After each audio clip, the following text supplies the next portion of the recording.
Student, आप देख रहे हैं स्टडी पॉइंट। आज हम लोग देखेंगे क्लास 8 के मैथ चैप्टर परिमेय संख्या है, जिसको इंग्लिश में बोले तो रेशनल नंबर बोलते हैं। क्या बोलते हैं? Rational number. सबसे पहला चीज़ प्राकृत संख्या। प्राकृत संख्या इस किसको बोलते हैं? अगर इसको इंग्लिश में बात करें तो नेचुरल नंबर बोलते हैं। क्या बोलते हैं? Natural number. सबसे पहले इसका परिभाषा हम लोग देखेंगे। गणन संख्याओं को प्राकृत संख्या कहते हैं, किंतु शून्य को छोड़कर। जैसे कहने का मतलब गणन संख्या किसको बोलते हैं? जिसको हम गिन सकते हैं। जैसे में कि मान लीजिए 1 हो गया, 2 हो गया, 3 हो गया, 4 हो गया, 5 हो गया, मतलब ऐसे करके जिसको हम गिन सकते हैं उसको क्या बोलते हैं? प्राकृत संख्या, लेकिन इसमें शून्य को छोड़कर।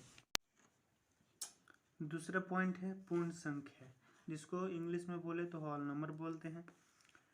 इसका परिभाषा हम लोग जानेंगे। सभी प्राकृत संख्याएं शून्य के साथ मिलकर पूर्ण संख्या कहलाती है। जैसे कहने का मतलब है 0, 1, 2, 3, 4 ये सब क्या है? पूर्ण संख्या।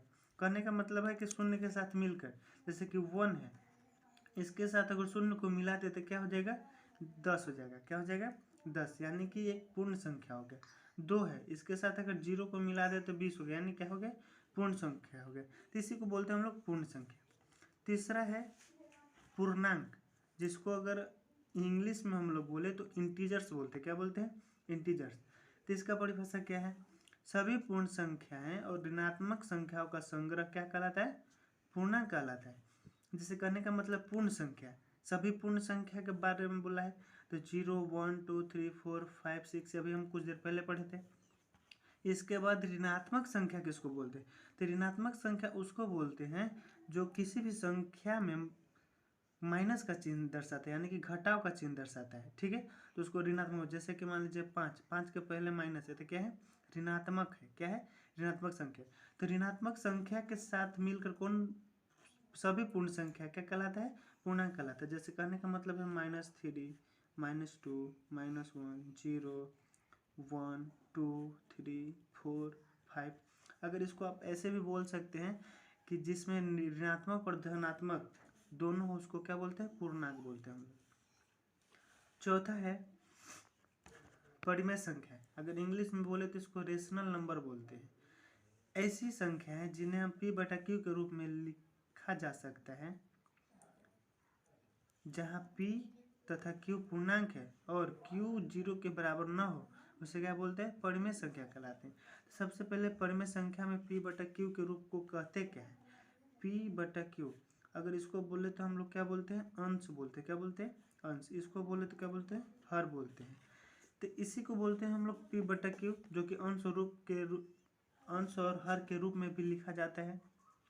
जो Q होता है वो 0 के बराबर नहीं होता है, तो उसे क्या बोलते हैं? परिमेय संख्या। कहने का मतलब उदाहरण से हम लोग समझेंगे। जैसे मान लीजिए 1/2 हो गया, 5/6 हो गया, 1 हो गया, 2/5 हो गया, ये सब क्या है? तो एक परिमेय संख्या है। कहने का मतलब 1 है तो इसके नीचे 1 छुपा हुआ है। क्या है? छुपा हुआ है। ये भी एक क्या है? परिमेय संख्या। अगर मान लीजिए 2 दे दिया या 5 दे दिया तो ये भी क्या एक परिमेय संख्या। क्यों? क्योंकि इसके वटा में एक छुपा है। इसको क्या बोलेंगे हम लोग? अंश बोलेंगे। इसको क्या बोलेंगे? हर बोलेंगे। जो कि किसके रूप में लिखते हैं हम लोग? P/Q के रूप में लिख सकते हैं। आगे है धनात्मक तथा ऋणात्मक परिमेय संख्या। इसको इंग्लिश में अगर हम देखें तो बोलते हैं positive and negative rational number. तो सबसे पहले जानेंगे हम लोग धनात्मक परिमेय संख्या किसको बोलते हैं।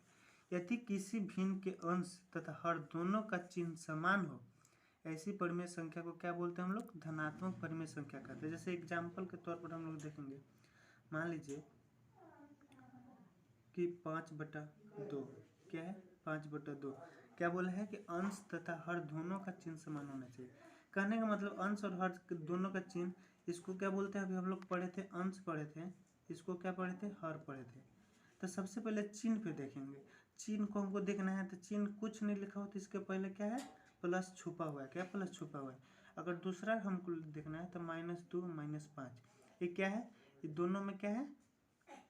माइनस माइनस, यानी घटाव का चिन्ह। तो दोनों क्या है? ऋणात्मक, यानी चिन्ह समान है। इससे नहीं कि चिन्ह माइनस हो गया तो ये धनात्मक नहीं है। क्यों है? क्योंकि इसको अगर हम काटे तो ये धनात्मक हो जाएगा। क्या हो जाएगा? धनात्मक के रूप में हो जाएगा, तो इसको क्या बोलेंगे हम लोग, धनात्मक परिमेय संख्या। ठीक है, आगे है ऋणात्मक परिमेय संख्या। यदि किसी भिन्न के अंश तथा हर दोनों का चिन्ह असमान हो, ऐसी परिमेय संख्या क्या बोलते हैं हम लोग, ऋणात्मक परिमेय संख्या। एग्जाम्पल के तौर पर हम लोग देखें तो दोनों का चिन्ह क्या होना चाहिए, अंश और हर का चिन्ह क्या होना चाहिए, असमान होना चाहिए। कहने का मतलब 5 और बटा में अगर 2 लिखें तो इसमें कुछ नहीं है, तो इसके पहले क्या छुपा है, प्लस छुपा है। क्या छुपा है, प्लस। तो यहाँ देखेंगे हम लोग कि इसमें प्लस है, इसमें क्या है, माइनस, यानी कि दोनों का चिन्ह में परिवर्तन है। इसको क्या बोले, अंश बोलते हैं, इसको क्या बोलते हैं, हर बोलते हैं। ठीक, बार बार बता रहे हैं कि इसको अंश बोलते हैं, इसको हर बोलते हैं। तो ये दोनों के चिन्ह में क्या है, परिवर्तन है, तो क्या है, ऋणात्मक परिमेय संख्या है। अगर दूसरे एग्जाम्पल लें तो आप ऐसे भी लिख सकते हैं, ऐसे भी लिख सकते हैं, हर को ऋणात्मक कर सकते हैं, तो क्या है, एक ऋणात्मक परिमेय संख्या है। ठीक है, आगे हम लोग देखें समतुल्य परिमेय संख्या। क्या है, समतुल्य परिमेय संख्या। अगर इंग्लिश में इसको बात करें तो इसको बोलते हैं इक्विवेलेंट रेशनल नंबर।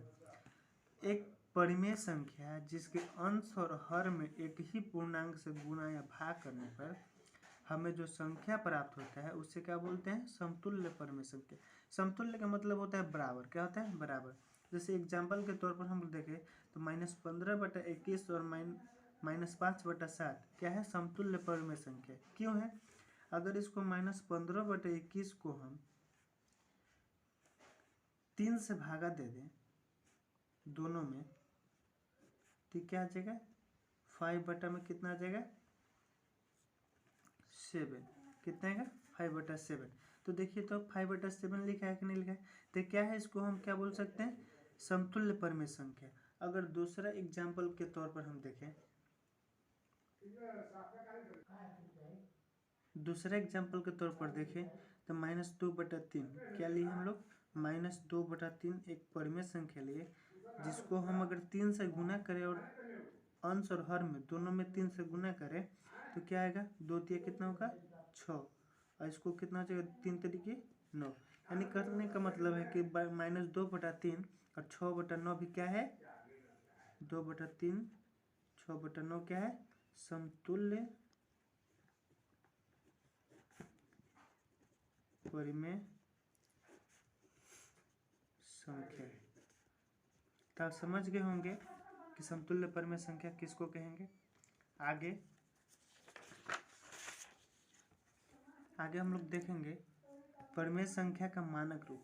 मानक का मतलब होता है छोटा रूप। क्या होता है, छोटा रूप, जिसको इंग्लिश में बोले तो standard form of a rational number.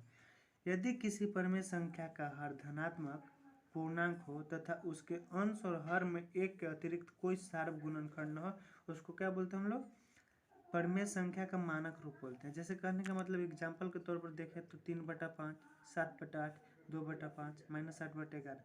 करने का मतलब 3/5 जो है, इसमें अगर मानक रूप किसको बोलते हैं, HCF के माध्यम से मानक रूप हम निकालते हैं। क्या निकालते हैं, HCF के माध्यम से। ठीक ना, HCF। इसमें देखेंगे कि अगर इसका HCF निकाले, ठीक है, तो इसको एक क्या है, 1 से गुना करें तो 3 और 5। ये एक का क्या बोलते हैं कि उसके अंश और हर में एक के अतिरिक्त कोई सार्व गुणनखंड न हो।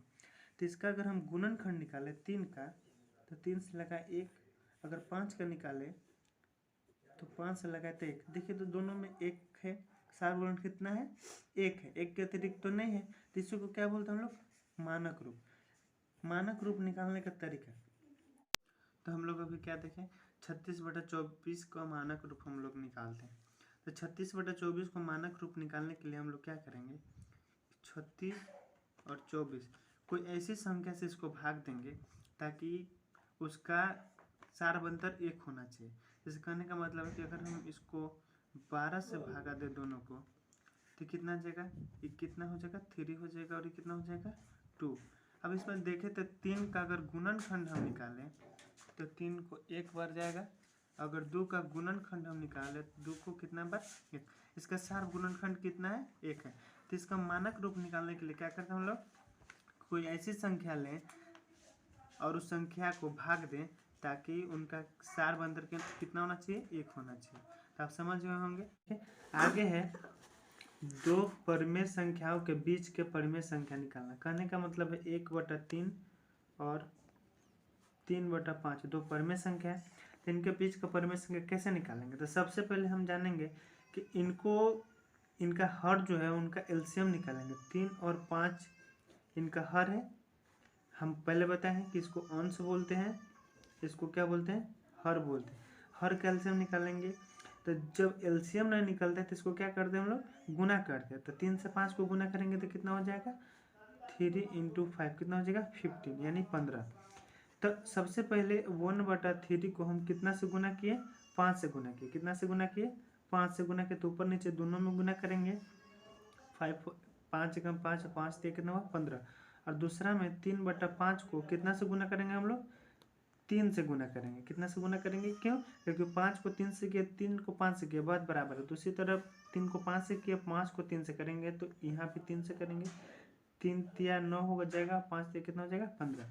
तो दो संख्याओं के बीच का परिमेय संख्या निकालने के लिए इस तरह से हम लोग करेंगे। क्या करेंगे, एलसीएम, हर का एलसीएम निकालेंगे।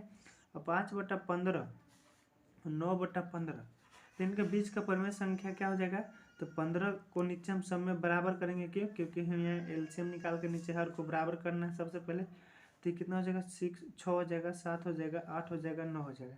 तो क्या हो गया, इनके बीच के ये परिमेय संख्या होगी। थैंक यू दोस्तों।